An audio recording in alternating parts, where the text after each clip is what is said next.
So elimination గురించి మనం ముందు మాట్లాడుకుందాం. దీని తర్వాతకి వైల్డ్ కార్డ్ ఎంట్రీ ఇచ్చినటువంటి దివ్య ఉన్న హౌస్మేట్స్ అందరికీ ఒక పెద్ద షాకింగ్ ఇచ్చింది అనమాట. ఒక షాక్ ఇవ్వడంతో వాళ్ళందరూ షాక్ అయిపోతుండే. షాక్ ఇచ్చింది కాబట్టి షాక్ అవుతారు కదా. సో ఆ షాకింగ్ ఏంటిది, సో ఆ షాకింగ్ టాపిక్ ఏంటిది అనేది మనం వీడియోలో మాట్లాడుకుందాం. సో దానికి మెయిన్ రీజన్ ఏంటంటే హౌస్మేట్సే తనను కొన్ని క్వశ్చన్స్ వేసిళ్ళు. ఆ క్వశ్చన్స్లో తను ఇచ్చిన సమాధానంతో వాళ్ళందరూ షాక్ అయిపోయారు అనమాట. నిజంగా ఇట్లా బయట అవుతుందా అని చెప్పేసి. మరి ఆ షాకింగ్ ట్విస్ట్ ఏంటిది, ఆ సమాధానం ఏందనేది మనం వీడియోలో లాస్ట్లో మాట్లాడుకుందాం. ఎందుకంటే ఈ ఒక్క డెసిషన్ తోటి దివ్య నిఖిత ఉన్న హౌస్మేట్స్కి ఎంతలా టఫ్ కాంపిటీషన్ ఇవ్వగలదో మనం లాస్ట్లో మాట్లాడుకుందాం. సో హాయ్ ఫ్రెండ్స్, నా పేరు Srikanth, welcome to our channel Srikanth mix. ఇక ఎలిమినేషన్ గురించి మనం మెయిన్గా మాట్లాడుకుంటే ఈసారి డబుల్ ఎలిమినేషన్ అని చెప్పేసి మనం ముందు మాట్లాడుకుందాం. కాకపోతే డబుల్ ఎలిమినేషన్ అయితే కాదు, సింగిల్ ఎలిమినేషన్ ఉంటుంది. దట్ షూట్ కూడా రేపు టుమారో రేపు రెండు ఒకటి కదా, సో రేపు స్టార్ట్ అయిపోద్ది. ఇందులో భాగంగా ఈ ఎలిమినేషన్లో ప్రియగా అయితే బయటికి పోయే అవకాశం 99% అయితే ఉంది. ఇది ఫ్యాక్ట్. సో దీని తర్వాతకి ఇక మనకి ఈరోజు జరిగిన ఎపిసోడ్లో మెయిన్గా మాట్లాడుకోవాలంటే మన థంబ్నెయిల్ ఉన్నాయి మాట్లాడతా. సో ఫస్ట్ సంజన గురించి మనం మాట్లాడుకుందాం. సంజన గారికి కొంచెం సైకోతత్వం అనేది చాలా పెరిగిపోతుంది. రోజు రోజుకి తనలో ఉన్న సైకో అనేవాడు, ఆ సైకో ఒక యాంగిల్ ఉంటుంది కదా, ఆ యాంగిల్ అయితే రోజు రోజుకు ప్రాణం పోసుకొని పెరుగుతుంది తప్పించి ఎక్కడ కూడా తగ్గట్లేదు. సో తనకు ఎవరికైనా గొడవ జరిగిందనుకోండి తనతోటి, వాళ్ళని ఏ విధంగా టార్గెట్ చేయాలి, ఏ విధంగా వాళ్ళని ఇబ్బంది పెట్టాలి, ఏ విధంగా వాళ్ళని బాధ పెడుతూ మనం ఆనందం పొందాలి, వీటన్నిటిలో తను రెగ్యులర్గా డే బై డే ఒక మాస్టర్ చేసినట్టు అయితే అనిపిస్తుంది అనమాట. ఈరోజు ఒక విధంగా ఉంటే నెక్స్ట్ ఈరోజు పాయింట్ 1 నేర్చుకుంటే ఆ సైకోతత్వంలో నెక్స్ట్ డే ఇంకా పెరుగుతుంది తప్పించి ఇక్కడ కూడా తనైతే ఎందుకు లేరా బాబు అవసరమా అన్నట్టయితే అనుకోవట్లేదు. డెఫినెట్గా ఇంకా డోస్ పెంచుదాం కానీ తగ్గించే లేదు, ఎక్కడ తగ్గేదే లేనట్టు దాని వ్యవహారం. సో ఎందుకని కూడా మనం వీడియోలో మాట్లాడుతున్నాం. అలానే ఎక్కడ మేము కూడా మనం మాట్లాడతాం. ఇక్కడ మ్యాటర్ ఏమైపోతుందంటే తనకు స్టార్టింగ్ కూడా ఇట్లనే దొంగతనం చేసి ఉండే. సో నాకు సార్ ఏమో ఎక్సెప్షన్ ఇచ్చేసి లాస్ట్ వీక్ కొంచెం ఆమెకు నాకు సార్ ప్లీజ్ మత్ మారో అని చెప్పేసి అనేసరికి చెప్పలే. కానీ ఈ వీక్ అయితే మేబీ నాకు సార్ అయితే డెఫినెట్గా తన గురించి మాట్లాడతారు అనుకుంటున్నా. కాకపోతే ఏంటంటే ఇప్పుడు ఒక్కొక్కరికి ఒక ఎమోషన్ ఉంటుంది. సో ఇప్పుడు సుమన్ శెట్టికి మనం మాట్లాడుకుంటే తనకు సిగరెట్ అనేది కొద్దిగా ఎమోషన్ అనుకోండి. సో ఆ ఎమోషన్తో ఆడుకోవడం అనేది ఎప్పటికి కూడా కరెక్ట్ కాదు. బట్ తను ఎట్లా చేస్తుందంటే బిగ్ బాస్ ఈరోజు తనకు సిగరెట్స్ పంపించిండు. సిగరెట్ పంపిస్తే ఈమె దాచి ఎక్కడో పెట్టింది. మళ్ళీ తీసుకొని ఇక్కడ ఇమాన్యుయల్ అడిగితే ఇమాన్యుయల్కి వేయలేదు. మళ్ళీ ఏమంటుంది, నేను ఆల్రెడీ ఫ్లోరాకి ఇచ్చినా మాట్లాడుతుంది. సో నిన్నటి ఎపిసోడ్లో కూడా ఇట్లనే తనుజ దగ్గర ఉన్న కాఫీ పౌడర్ కూడా దాచింది. సో ఆ కాఫీ పౌడర్ వల్ల కూడా తను ఇరిటేట్ అయిపోయి అనవసరంగా రాముతోటి గొడవ పడ్డది. సో దాని గురించి కూడా మనం మాట్లాడుకుందాం. ఇక్కడ ఇట్లనే అయిపోతుంది అనమాట. ఏదో మన పర్సనల్ గ్రడ్జ్ను మనం మెయిన్గా పెట్టుకొని టార్గెట్ చేసుకొని మనుషుల్ని ఇట్లా ఇబ్బంది పెట్టడం అనేది ఒక లిమిట్ ఉంటుంది, ఒక లైన్ వరకు అయితే బాగానే ఉంటుంది. సో ఆ లైన్ దాటిన తర్వాత కొంచెం మనం దాన్ని రియల్గా మనం ఫేస్ చేస్తే ఏమైపోద్ది అంటే దానికి బాధ అర్థమైపోద్ది. సేమ్ అయితే ఇక్కడ సుమన్ శెట్టి గారు గట్టిగా అడలేకపోతున్నారు. అలానే తనుజ కూడా తెలుస్తుంది కానీ కరెక్ట్గా ఆధారాలు లేవు కాబట్టి మనం డైరెక్ట్ తనని ఏం అనలేమన్నట్టు వాళ్ళు చూస్తున్నారు. కాకపోతే ఈమె చాలా తెలివిగా చేస్తుంది. మళ్ళీ నాకేం తెలియదు నన్ను ఎందుకు అడుగుతున్నారు అంటున్నారు. కాకపోతే హౌస్లో ఏదైనా వస్తువు పోయిందంటే డెఫినెట్గా అందరికి వచ్చే ఫస్ట్ డౌట్ ఎవరంటే ఖచ్చితంగా సంజన గారే తీసిలేని అంటారు. బట్ ఈమె తీసిందని అందరికీ తెలుసు, కాకపోతే ప్రూఫ్ లేకుండా అయిపోతుంది. సో ఆమె మంచి ప్లాన్ తోటి స్ట్రాటజీ తోటి అక్కడ దొంగతనం చేస్తుంది. వీళ్ళకి తెలిసినా కూడా ఏం అడగలేకపోతున్నారు, ఎందుకంటే ప్రూఫ్ లేదు. సో ఇదే చెప్తున్నా, సంజన గారి సైకోతనానికి పరాకాష్ట అయిపోతుండే. రెగ్యులర్గా డే బై డే తనలో ఉన్న ఆ సైకోయిజం పెరుగుతుంది. స్పైడర్ మూవీలో సూర్య గారి క్యారెక్టర్ ఏ విధంగా ఉంటుందో ఇప్పుడు ఈమెకు అట్లయితుంది అనమాట. వాళ్ళు బాధపడుతుంటే వాళ్ళ బాధ ఈమె ఆనందాన్ని ఎత్తుకుంటుంది. What a character. సో నెక్స్ట్ ఇక్కడ చెప్పిన కదా తనుజకును అలానే రాముకి గొడవ అయింది. సో మెయిన్గా రీజన్ ఏంటంటే ఒక పార్ట్ కూడా ఇక్కడ సంజన కూడా చిన్నపాటి భాగమే ఈ గొడవల. సో మెయిన్గా ఏంటంటే రాముకు మెయిన్గా క్లారిటీ ఉండట్లేదు. ఒక సిచ్యువేషన్ జరిగినప్పుడు సిచ్యువేషన్ల మధ్యలో ఏదైనా కన్వర్జేషన్ జరిగినప్పుడు ఆ టాపిక్లో జరిగిన మాటల్ని మనడు గుర్తుంచుకోవడంలో అన్ని రకాలుగా ఫెయిల్ అయిపోతుండు. ఒక టాపిక్ జరుగుద్ది ఎగ్జాంపుల్గా. సో ఈ టాపిక్ జరిగినప్పుడు ఇప్పుడు ఒక పర్సన్ నుంచి ఒక మాట వస్తుంది. ఆ మాటను మనడు ఎగ్జాక్ట్గా ఆ మాట అనేది అట్లా చెప్పట్లేడు, అది వేరే విధంగా చెప్తుండు. సో అట్లా చెప్పినప్పుడు ఏమైపోతుందంటే వేరే పర్సన్ తోటి అక్కడ వాళ్ళిద్దరు పడదు. ఇప్పుడు నువ్వు నన్ను ఇట్లా అన్నవాట అని చెప్పేసి అక్కడ లేదు నేను అట్లా ఎందుకన్నా అని చెప్పేసి ఇక్కడ ఎవరు చెప్పిండు నీకంటే నాకు రాము చెప్పిండు. నేను అట్లా అన్నా రాము అని చెప్తే లేదు అక్క నువ్వు అట్లా ఎందుకు అన్నావు అని చెప్పేసి మళ్ళీ ఈయన మాట మార్చడు. ఇట్లా గొడవ అవుతుంది. సో ఎందుకంటే ఇక్కడ కాఫీ గురించి డిస్కషన్ జరిగింది. సో కాఫీ కామన్గా హౌస్లో డైలీ ట్వైసే.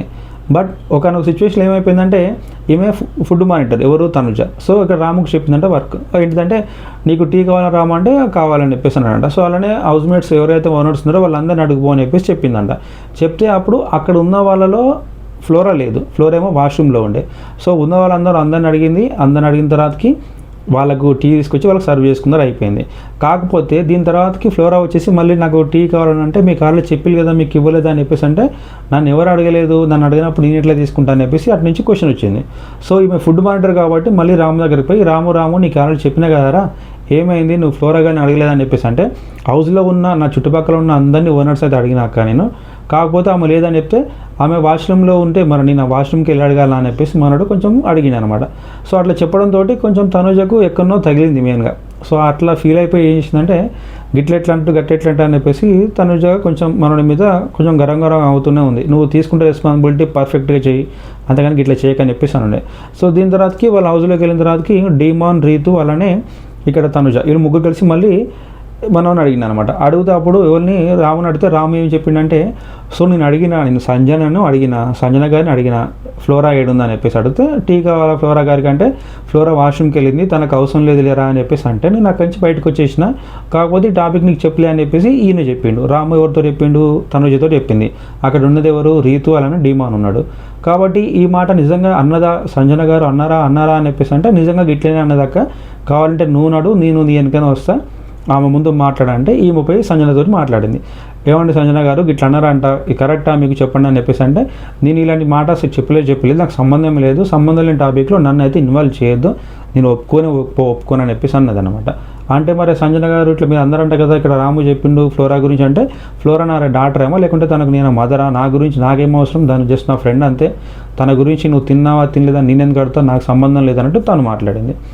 ఈ మొదటి ఇప్పుడు మనోడి మీద నమ్మకంతో పోయి ఇక్కడ సంజన గారిని క్వశ్చన్ చేస్తే సంజన చెప్పిన ఆన్సర్కి ఇక్కడ తనుజ షాక్ అనమాట. కౌంటర్ తట్టుకోలేకపోయింది, అటు నుంచి గట్టిగా పడ్డది పంచ్.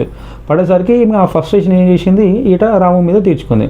నువ్వు ఎందుకు చెప్పినవరా, నువ్వు నీకేం క్లారిటీ లేదని చెప్పేసి అంటే రాముని అడిగితే ఏం చెప్తాడు, నేను అట్లా చెప్పలే కాక నీకు అట్లని చెప్పినా అక్కడ లేదా ఆమె నేను గదే చెప్పినా నీతో అని చెప్పేసరికి మనోడు యాక్చువల్లీ ఫస్ట్ చెప్పిన మాట వేరు, ఇక్కడ చెప్పిన మాట వేరు. రైట్ నువ్వు చెప్తున్నా కదా నేను సంజయ్ గారిని అడిగినా, నేను అందుకనే మళ్ళీ అడిగిన కదా నేనంటే నేను అట్లా చెప్పలే కదా అక్క నీతో అని మళ్ళీ మాట మార్చిండు. మాట మార్చేసరికి కోపం వచ్చేసి అక్కడ డిమాన్ను అలానే రీతును మళ్ళీ తను అడిగింది. వీడు అక్కడ ఏం చెప్పిండు మనకు, నేను మళ్ళీ క్లారిటీ తీసుకునే కదా నేను సంజయ్ గారి దగ్గరికి వచ్చిన, ఇప్పుడేమో సంజయ్ ఏమో ఇట్లా మాట్లాడుతుంది, ఇగో ఈ నీరేం అడుగుతున్నావు మళ్ళీ వీడేమో అబద్ధం చెప్తుండు, అట్లా నేను చెప్పలే అంటున్నా అని చెప్పేసి అనేసరికి కొంచెం తను కూడా కోపం వచ్చింది. ఎందుకంటే ఈయన మాట నమ్మి అక్కడ పోయి క్వశ్చన్ చేసింది ఆమెను. అటు నుంచి ఆమెకు ఎక్స్పెక్ట్ చేయని ఆన్సర్ అటు నుంచి రావడంతో ఆమె డైలమాలో పడి డిఫెన్స్లో పడ్డది, ఏ మాటలను తనకు అర్థం కావట్లేదు. అటు నుంచి ఆమె కౌంటర్లు వేస్తుంది, ఏమో తట్టుకోలేక గట్టిగా మన మీద అరిచింది అనమాట. సో మెయిన్గా ఏంటంటే మన దగ్గర క్లారిటీ లేకపోవడంతో ఇంతకుముందుకు ఒకసారి గొడవ అయింది రీతుకును తనుజకి అక్కడ ఇది పర్మనెంట్ హౌస్ ఓనర్ అన్న దగ్గర. సేమ్ మళ్ళీ గిట్లనే అయిపోతుండే. బట్ అందుకే అంటున్నా రాముకి కొంచెం క్లారిటీ అనేది ఉంటే ఏదైనా కూడా టాస్క్ అని కానీ వాటెవర్ ఏదైనా డిస్కషన్లో కానీ ఎవరు తనతో ఏమన్నారో ఆ మాటలను గుర్తుంచుకొని మరి అదే మాటలను ఎగ్జాక్ట్గా చెప్తే బాగుంటుంది. అంతేగాని వాటికి సంథింగ్ యాడ్ చేయడం లేకుంటే దాన్ని కొంచెం మళ్ళీ మిస్ చేసి మాట్లాడడంతో ఇలాంటి గొడవలు అయితే జరుగుతాయని చెప్పేసి నాకు అనిపించింది. సో దీని తర్వాతకి హౌస్లోకి వచ్చిన వైల్డ్ కార్డ్ ఎంట్రీ ఎవరు, దివ్య నిఖిత. సో తను చేసిన కొన్ని స్ట్రాటజీస్ అనేది నిజంగా నాకైతే చాలా బాగా నచ్చినాయి. ఇక 4 మెంబర్స్ వచ్చిళ్ళు, 4 మెంబర్స్లో వాళ్ళ గురించి మేము ఏం చేస్తాము ఏం చేయగలేము అని చెప్పేసి ఆల్రెడీ మనం ఇంతకుముందు వీడియోలు కూడా మాట్లాడుకున్నాం కాబట్టి మళ్ళీ వాటి గురించి మళ్ళీ మాట్లాడలేం.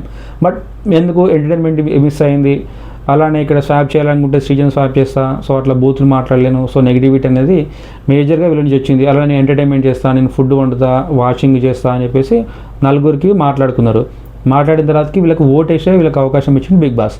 సో అవకాశం ఇచ్చేసి 2 ఫోటోలు ఉంటాయి, ఆ 2 ఫోటోల పైన మీకు నచ్చిన 2 అంటే నలుగురిలో 2 పర్సన్స్ని సెలెక్ట్ చేసుకోవాలి, ఆ ఫోటో పైన టిక్ చేయాలి.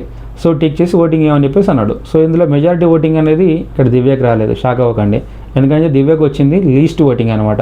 కాకపోతే బిగ్ బాస్ ఏం చేసిందంటే చెప్పిన కదా రణరంగంలో నేను అర్జున్లా కథం తొక్కుతా అని చెప్పేసి దానికి జస్టిఫికేషనే మీరు తను వద్దనుకున్నారు, కాకపోతే నేనే సెలెక్ట్ చేసిన, ఇది నా గేమ్ ప్లాన్, ఎట్లుంది బాగుందా అని చెప్పేసి హౌస్ మేట్స్ని అందరిని అడిగిండు. బాగుంది బిగ్ బాస్ అని ఉండే. అప్పుడు చూసినప్పుడు నాకు అనిపించిండే ఇదేంది ఆల్రెడీ సీజన్ 7లో జరిగింది కదా ఇట్లనే, రతిక అలానే 2-3 ఉండే సింగర్స్, ఒక సింగర్ నెక్స్ట్ వేరే వాళ్ళు వచ్చినప్పుడు సీత కూడా వచ్చినట్టుంది. ఇట్లనే వాళ్ళు పోయిన వాళ్ళందరినీ మన హౌస్లోకి పంపించేసిళ్ళు. మళ్ళీ వీళ్ళ క్యారెక్టర్ గురించి వీళ్ళు మాట్లాడుకొని ఈసారి వస్తే ఏం చేస్తా అని చెప్పేసి మాట్లాడిన తర్వాత వీళ్ళకి ఒకటి ఒపీనియన్ లెక్క వీళ్ళకు ఓటింగ్ ఇచ్చిళ్ళు. ఓటింగ్ ఇచ్చిన తర్వాత సేమ్ ఇట్లనే ఉంది. అప్పుడు కూడా అందరూ గట్టిగా అనుకున్నారు మన రాధికాకని హౌస్లోకి రానియొద్దని చెప్పేసి. కాకపోతే బిగ్ బాస్ అట్లా ఉన్నాడు కదా, తనకు కావాల్సింది ఏంటిది, టాస్క్ చేయలో కొంచెం మసాలా దొరకాలి, సేమ్ టైం కంటెంట్ అనేది బాగుంటే ఆల్రెడీ అప్పటికే మన రాధికాక పైన నెగిటివిటీ అనేది నెక్స్ట్ లెవెల్లో ఉండే. కాబట్టి ఈ పర్సన్ మళ్ళీ హౌస్లోకి పోతే అక్కడ పల్లవి ప్రశాంత్కి డెఫినెట్గా గట్టి పోటీ ఇస్తాను అనుకుండే. కాకపోతే తర్వాతకి ఎక్స్పెక్టేషన్ అక్కడ వేరే విధంగా జరిగింది. తను స్టార్టింగ్లో ఉన్నంత కూడా ఇవ్వలేదు, చాలా డిఫెన్స్లో పడిపోయి అక్కడ గేమ్ అనేది మొత్తం తుస్సు అయిపోయింది ఆ స్ట్రాటజీ. కాకపోతే ఇక్కడ కూడా అదే స్ట్రాటజీ మళ్ళీ ఇక్కడ అప్లై చేసిళ్ళు. లీస్ట్ ఓటింగ్ జరిగినటువంటి దివ్యను మళ్ళీ వీళ్ళు సెలెక్ట్ చేసి హౌస్లోకి అయితే పంపించిళ్ళు. చెప్పిళ్ళు అనమాట, బిగ్ బాస్ కూడా చెప్పిన అందరి ముందు, ఇక్కడ మీరందరూ ఆమెను వద్దనుకొని లీస్ట్ ఓటింగ్ ఇచ్చిళ్ళు తనకు, కాకపోతే నేను ఆమెనే సెలెక్ట్ చేసిన, so this is my game plan అని చెప్పేసి చెప్పిన. వీళ్ళందరూ షాక్ అయిపోయారు. ఈవైపు దివ్య కూడా షాక్ అయింది, ఎందుకంటే అత్యధిక ఓటింగ్తో నన్ను లోపల పంపించలేమో అని ఆమె అనుకుండే. కాకపోతే ఓటింగ్ అత్యధిక ఓటింగ్ కాదమ్మా, నీకు జరిగింది లీస్ట్ ఓటింగ్, వీళ్ళు నిన్ను వద్దనుకున్నారు, గుర్తుంచుకో, ఒక్కరితో ఏ విధంగా ఉంటావు నీ ఇష్టం అని చెప్పేసి చిన్నపాటి హింట్ ఇచ్చి అయితే పంపించినట్టు నాకు అనిపించింది. సో దీని తర్వాతకి హౌస్ మేట్స్ అందరు కూడా ఒక్కొక్కరు తన దగ్గరికి వెళ్ళి మాట్లాడము, అలానే అక్కడ సోఫా సెట్లో కూర్చోబెట్టుకొని, సో బయట ఏ విధంగా పోర్ట్రే అవుతుంది, సో అలానే వీళ్ళు అగ్ని పరీక్ష ఆల్రెడీ మెంబర్స్ ఉంటారు కాబట్టి వాళ్ళందరూ అడిగిలు అనమాట. అలానే ఓనర్స్ కూడా ఉన్నారు. ఉన్నప్పుడు తను 2 ఆన్సర్ చెప్పింది. ఏంటిదంటే ఈ 2 ఆన్సర్లతోటి హౌస్ మేట్స్ అందరూ షాక్ అయిపోయారు. మెయిన్గా బయట ఏ విధంగా అవుతుందంటే బాగానే అవుతుంది, ఓ ట్రయాంగిల్ లవ్ స్టోరీ అనేది ట్రాక్ అనేది నడుస్తుంది అనేసరికి వీళ్ళందరూ షాక్. కాకపోతే వాళ్ళందరూ తెలుసు, వెంటనే శ్రీజ ఏమంటే మేల్కొని ఏంటంటే ఇది అంతా మనకు తెలుసులే ఈ ట్రాక్ అనేది, అంటే ఎవరెవరు అని చెప్పేసి అది తెలిసినా కూడా డైరెక్ట్ పేర్లు చెప్పలేదు కదా, ఎందుకంటే రేపు ఎప్పుడో మళ్ళీ నామినేషన్లో పేర్లు బయటకు వస్తాయి.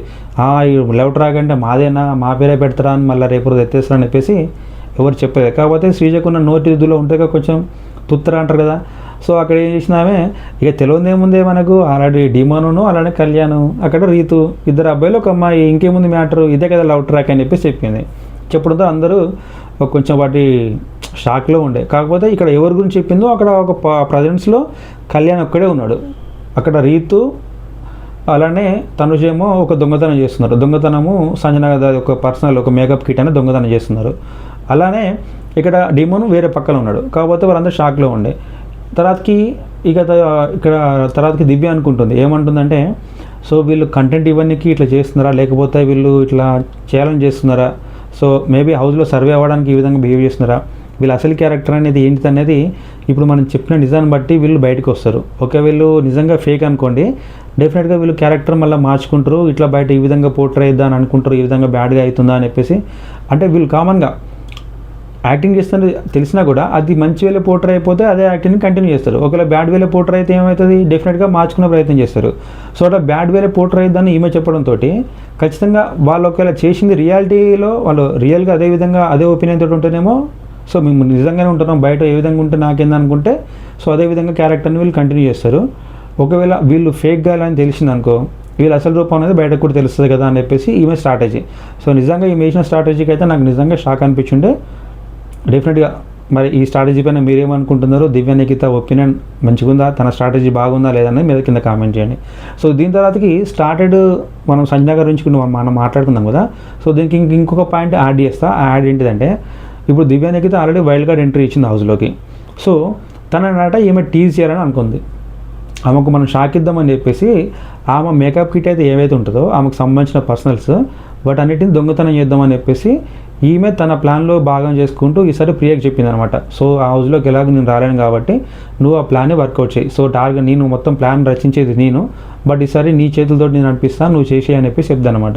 ఆల్రెడీ అక్కడ ఇమాన్యులేమో వద్దమ్మా ఎందుకమ్మా ఇది అవసరమమ్మా మనకంటే, అరే ఉండాలిరా కిక్ అన్నట్టు మాట్లాడుతుంది. మరి ఆ కిక్ ఏందో అర్థం కావట్లేదు, అసలు ఆ పిచ్చిందో అర్థం కావట్లేదు, ఈ దొంగతనం పిచ్చిందో నాకేం అర్థం కావట్లేదు సంజన గారిది.